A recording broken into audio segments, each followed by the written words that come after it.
Welcome back, friends. It is Tuesday. It is me, Zach, full-time reseller, and I'm sitting right outside of my local Goodwill. Going to be out doing a little bit of thrifting this morning for maybe an hour or two, just see what I can't come up with.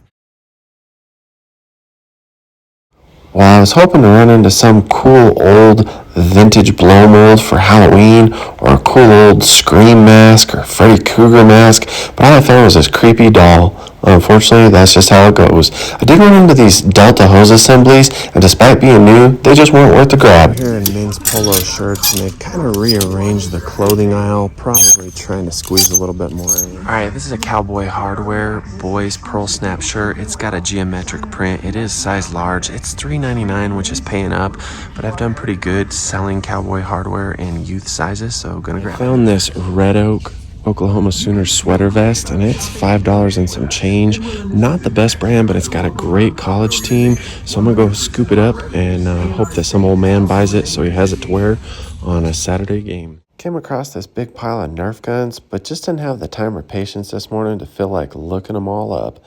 And then came across some old junk electronics, but nothing worth much there.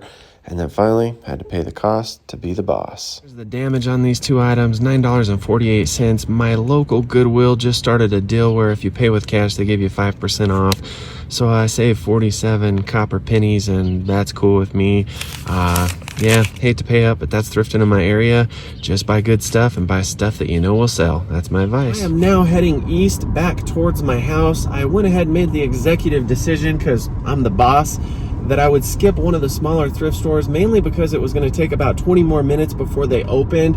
And I bought a few groceries this morning, and I don't know what I was thinking, but I did buy a few frozen items. Now, those items are not worth a whole heck of a lot, but I just didn't want to sit around in town for another 20 minutes waiting for a thrift store that I don't always buy a whole lot of stuff from. So that's all right. Gonna go ahead and boogie down the highway. Now, one thing I always hate, and I said this I think in my last video, is I certainly hate the transition of having to pay garage sale, yard sale prices, and then have to switch back over in the fall and winter months to paying up and paying thrift store costs. This is the nature of how it goes. It hurt the last few years I sold online in high volume, and it hurts still this year, but I've came to an acceptance of what it is, and I remind myself of all the hard work I've put into my business this past summer. I remind myself of the huge death pile of good winter items that I have, and so I'm just being highly particular, as I said at the start of this video, about what I source. And that being said, as I head down to my local thrift store that's down the road from my house, my dear friend, just a sweetheart of a human, my adopted mom, her name is Deb. She's one of the many Debs that works at this store. She's always looking out for me, and yesterday she sent me a text message with a picture of what appeared to be a Patagonia windbreaker or maybe raincoat, and it wasn't a great picture, but for the prices they sell me things at, I'm gonna go down there, take a look at it, see if I can't find anything else there, and I'll probably lift it for a good amount of pocket change or a few dollars. So just pulled up to yesterday and today's thrift store here in Spencerville, New Mexico, kind of the middle of nowhere.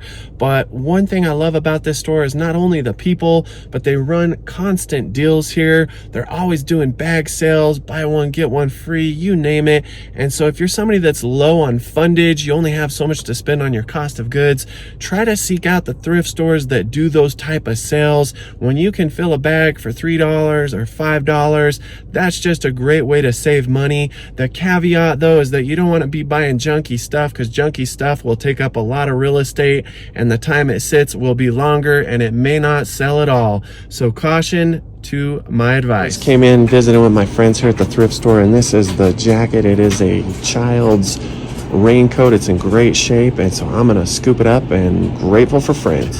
Brownie video camera, and I can't prove that any of this stuff works. There's an old Polaroid 440 land camera. Now I looked up a lot of these, and this is not my wheelhouse. I don't know how to test some of these. I don't want to go to the trouble of buying batteries, because a lot of them take different size batteries. But simply what I do is I'll just look up the item, see if there's any legitimate desire for the camera, and if there's not a great sell-through rate, especially with it being an untested camera, I generally will skip on it. And so the one camera that I did have some interest in was actually this Minolta. It's an AF Tele 35mm. but no telling if it'll work. And prices through what's sold on eBay are across the board, anywhere from $14 to $60. But that is some of them working, some of them tested, and some of them untested. So just going to kind of think about it and kind of go look around at some other stuff for the meantime. Just looking around in the clothing area, going to go ahead and look at the toys and some of the hard goods.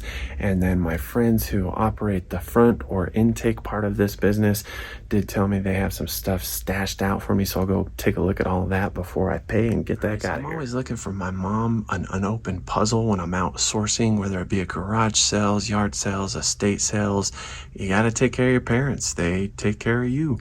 It's the circle. So I thought this was an old vintage Fisher Price farmhouse toy. This is from 2019. I went ahead and Google lensed it, but don't sleep on old vintage Fisher Price. The little characters or individual pieces can be worth some money, and especially the barns, the tractors, the trucks, all that stuff has got a collecting market, so don't sleep on it. All right, so my good friends who run the intake part of this business have been working pretty diligently for a handful of months, and they've got everything really displayed well, so you can just come out and look at what they got. I'm super grateful for that. That's opened up and helped my business tremendously. So I know these don't look like much, but Chippewa is a solid work utility boot, and these are more for cowboy use. These are Chippewa Packers boots, very popular with people who hunt, who ride horseback, who do outfitting trips, and so these are kind of beat up. I'm gonna have to polish them a little bit, but these can sell for anywhere from 50 to 150 bucks. So hard to say what I'll price these at. A lot of it's just dependent on cleaning them. They are an 8.5, so not the best size, but also not the smallest. But yeah, I'm gonna go ahead and scoop these up. These old Maxi Rub massagers are pretty burly. They're pretty industrial, but they do sell online for around $30. They have a 60% sell-through rate, and so I'm on the fence with this one. A lot of it's dependent on what they might sell it to me for. It would sell. It is heavy though, so it's going to cost a lot to ship, but they just don't make things like they used to, and this is proof of that. This guy was produced, I think, in the late 70s. Still works. It's simple. It's a 2-speed, and it has more of a sell-through rate than a lot of the other massagers. So here's my final haul. I went ahead and picked these Chippewa tracker boots up for $5. That's a smoking deal. I got this Maxi Rub vintage massager for $4. I went ahead and pulled the trigger on this Minolta camera, even though it's untested, $4. It does have the instruction manuals, and it looks to be in really good, clean condition, so just sell it untested. And then the last two grabs, this Levi's girls denim jacket does have a little bit of fraying, a little hole down here, but that's okay. I only paid $2. And then again, lastly, but I showed you this earlier, the Patagonia extra large girls raincoat. I'm good with that. $17 spent. Happy with the finds. Gonna go ahead and boogie out of here. Just got back home, and all things being said, I spent less than an hour thrifting between two of my local stores, and oddly enough, it was the most expensive one in town and then the most cheapest. I bought 7 items for a total of $26.48. And when you break that down per item, that puts me at about $3.78. By far, the best buy-in of the day were these women's Chippewa logger boots. And I think what I'll do is I'll have to do some cleaning on these guys, but I will most likely price them right around $80. I will definitely tack on a good amount of shipping because they are heavy, and I'll just be patient. So that's it for today. If you see me walk past something that was worth something, let me know. Give me a hard time in the comments. I'm grateful for everybody and all the new subscribers. I am overwhelmed at the belief that I've grown this channel into what it is, all by just going around and sharing what I buy and resell things online for. So I'm humble and I'm grateful. And again, thank you. Until next time, friends, if you like this video, please hit like, make a comment, or please subscribe.